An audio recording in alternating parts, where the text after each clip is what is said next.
जंगली हाथी जिस पर काबू पाना और पकड़ना जान जोखों का काम होता है, तो उस पर काबू पाने के लिए शिकारी एक चाल इस्तेमाल करते हैं। वो हाथियों के रास्ते में एक हाथी की जिसामत के मुसावी गहरा गड्ढा खोदकर उसे दरख्त की शाखों से ढांप देते हैं। जब हाथी उस गहरे गड्ढे के अंदर गिरता है तो अपनी ताकत और ज़ोर के बावजूद उससे बाहर नहीं निकल सकता। अब शिकारियों में इतनी हिम्मत नहीं होती कि गुस्से में मुब्तला हाथी को गड्ढे से फ़ौरन बाहर निकालकर उसके गज़ब का सामना करे। हाथी को शांत करने और उसे मुकम्मल तौर पर अपने बस में करने के लिए पहले मरहले के बाद शिकारी मज़ीद दीगर चालों का सहारा लेते हैं। शिकारी खुद को दो ग्रुपों में तकसीम कर लेते हैं। एक ग्रोह में शामिल शिकारी सुर्ख रंग का लिबास पहन लेते हैं और दूसरा ग्रोह नीले रंग का। ऐसा इसलिए करते हैं कि हाथी दोनों रंगों में वाज़े तौर पर फ़र्क कर सके। पहले लाल कपड़ों में मलबूस शिकारी आते हैं और हाथी को लाठियों से बुरी तरह से पीटते हैं। जिस्मानी तशद्दुद के बाद जबकि वो शदीद गुस्से में होता है और हिलने जुलने से कासिर होता है, तो फिर नीले लिबास वाले शिकारी आते हैं और वो सुर्ख लिबास वाले शिकारियों पर गुस्सा करते हैं और इन्हें वहाँ से भगा देते हैं। और वो हाथी को थपथपाते हैं, लाड़ प्यार करते हैं, उसे चारा खिलाते और पानी पिलाते हैं, लेकिन वो उसे बाहर नहीं निकालते और चले जाते हैं।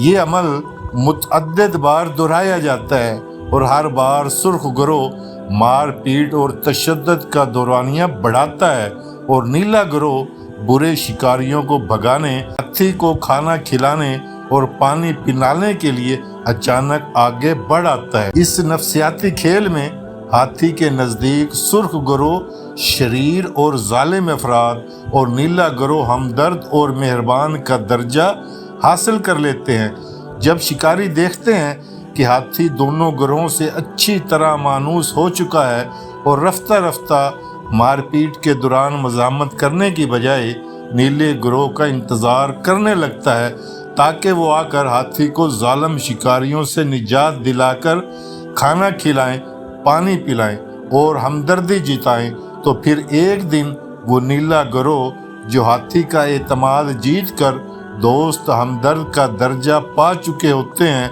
वो ग्रोह हाथी की मदद करता है और बिलाखिर उसे गड्ढे से बाहर निकाल लेता है। अब हाथी मुकम्मल ताबेदारी, फर्मा बरदारी और दोस्ताना जज्बात के साथ इस अच्छे नीले शिकारी ग्रोह के साथ रहना शुरू कर देता है। हाथी को ये ख्याल नहीं आता कि अगर नीला ग्रोह अच्छा और ताकतवर है और उसे बाहर निकालने पर कादर भी था, तो उसने इसे इस सारी अजियत को बर्दाश्त करने के लिए गड्ढे में क्यों छोड़ दिया। पहले दिन से उसे बचाकर बाहर क्यों नहीं निकाला। नीले लिबास वाला ग्रोह जालिम लोगों को थोड़ी देर के लिए क्यों भगाता था। अगर नीला ग्रोह ताकतवर था तो वो सुर्ख ग्रोह की बार बार वहाँ आने की हिम्मत कैसे होती थी। ये तमाम सवालात कवीउल जस्सा हाथी के जहन से निकल गए थे।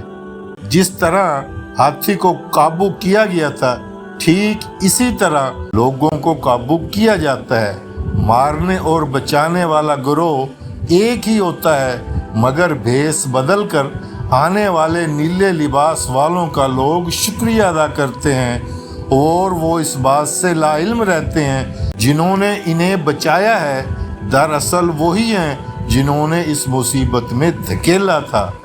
आज हम जिस दुख और मुसीबत में मुब्तला हैं, इसका सबब वही लोग हैं जो हमारे इर्द गिर्द हमारे हमदर्द और मेहरबान बने हुए हैं, और आपको अच्छी तरह अंदाज़ा है कि वो कौन हैं।